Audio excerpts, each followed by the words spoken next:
Hey, it's Jacob here again. And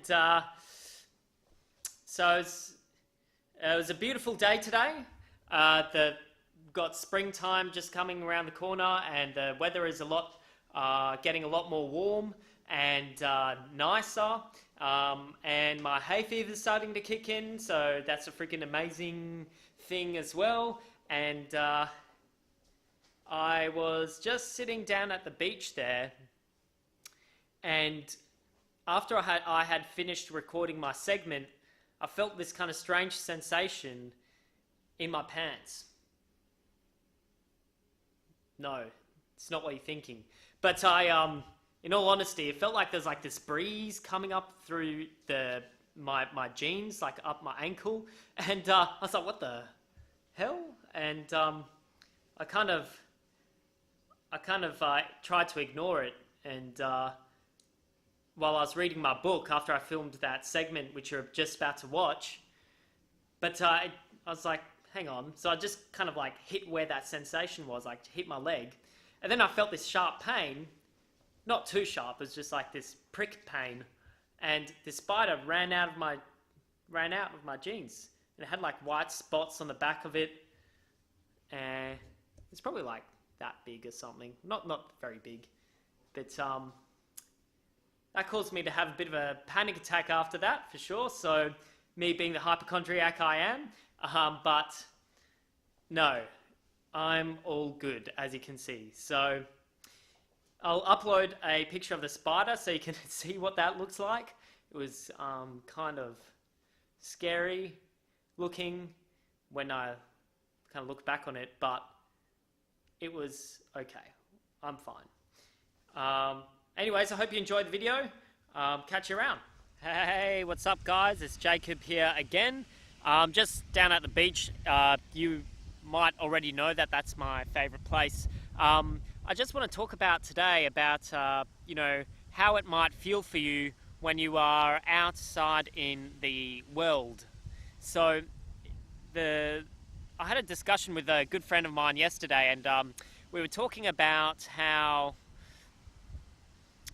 like, for myself, the conversation was more around myself, about, because I've been trying to explain my anxiety to him, and trying to help him understand what it feels like to have anxiety when you're going outside in the world. And basically the thing that I find when I'm going out, outside of my house or outside of a closed off environment, is that I feel like the world is kind of pressing in against me. It's like a sense that everything's too much. Like there's like an overstimulation of everything going on. So usually it happens when the environment is very dynamic, just changes quite a lot. Even when I just go into new environments, I get this feeling of kind of like lightheadedness, of kind of like a dizzying kind of feeling, but more so a feeling of like everything is kind of pressing in. And now it's like just like a subtle feeling. It kind of like lingers, it kind of carries on along with me, and I just wanted to kind of maybe get your kind of opinion on this as well. What you might feel when you are outside out in the world. So definitely it throws me into derealization, and under the whole broad spectrum of that feeling, I would call that derealization. I would really say that this is what being derealized actually feels like.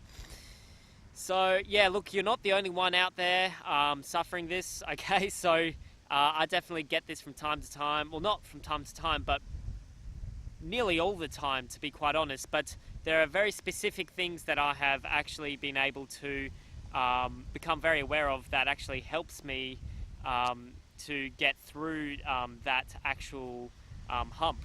So now, just the other thing here as well is that, like, when I'm talking about like this subtle feeling that is kind of occurring, I'm talking about like when I'm just about to go outside, or I'm, in a very small kind of space and I'm just about to head outside, I that kind of subtle feeling is like it's like an apprehension.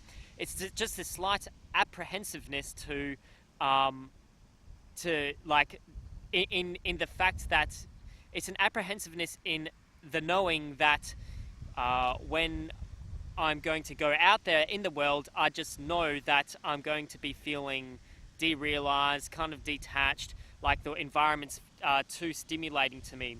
And the conversation I had with my friend about this led into kind of like an idea about why this could be the case.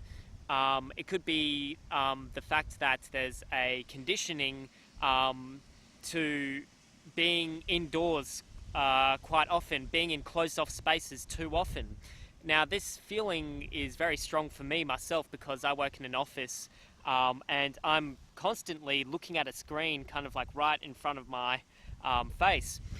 And so because of this, being in closed off spaces like in an office, also with, in when I'm at home, for example, like I'll tell you my routine, my daily routine, Monday to Friday, that is to wake up, go have a shower, um, go get into my car, closed off space again. Think about these boxes that I'm putting myself in. I'm in, so I'm in the house. I'm then in my car.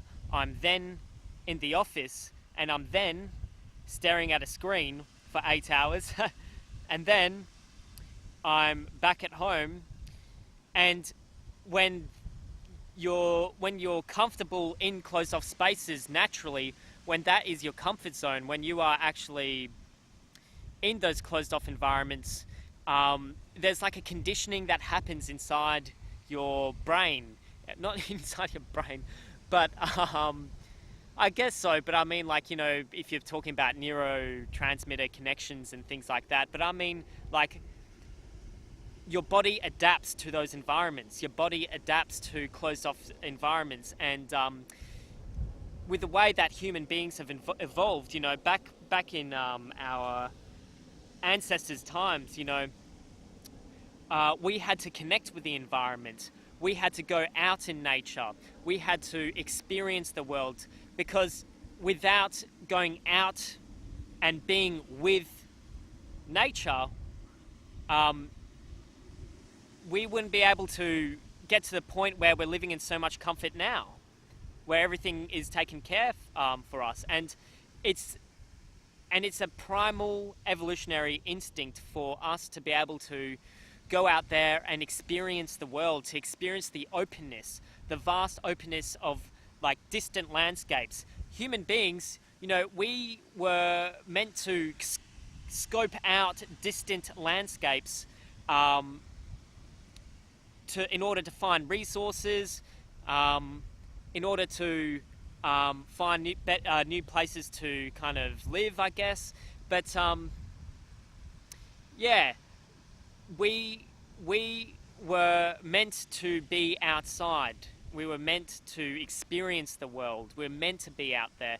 But I think the biggest thing that is disconnecting us from the world is this conditioning of the mind, is this comfort in being off in a closed off environment, is this comfort. Now conditioning is a pretty big aspect of it, but what I also think is a like extraordinarily bigger aspect of that is fear. And we fear experiencing new things. We fear what could happen, what might happen. And so with that fear, it locks us up in our comfort zones, in the safety of the house, for example. And when we do go outside, because our brains are wired to be at homeostasis, we are meant to be just at homeostasis. Our brains don't want to be able to deal with something that is less familiar. Our brains don't want to deal with something that is completely new. And so that overstimulation takes over and you get this derealization. That means you become agoraphobic, you stay locked up in your house, and this is where people get a lot of social anxiety. Like people can't deal with people, like people or big crowds scare you, those sorts of things. So yeah, I just wanted to know kind of your thoughts on it, and definitely leave a comment in the description below. Well, not the description. I mean, leave a comment down below the video so then I can understand maybe what your take is on it, maybe if you relate to some of the ideas that I've put forth in this video here. I think the solution to all of this is to make sure that now people think that you need to throw, that they need to throw themselves into the deep end, throw themselves out there in a different environment, travel the world, experience everything, look at everyone, experience just the chaos of life. Okay, and I'm saying don't do that. Don't just throw yourself out there just without first easing yourself into it. There has to be a detoxification from the conditioning of what you're used to already. Being at home, being in closed-off environments, isolating yourself from other people. There has to be a detoxification from all that stuff. So I hope you relate to this in some way, and I really am interested in your ideas, your comments on that. Please leave a comment down below, and I will speak to you another time. Catch ya.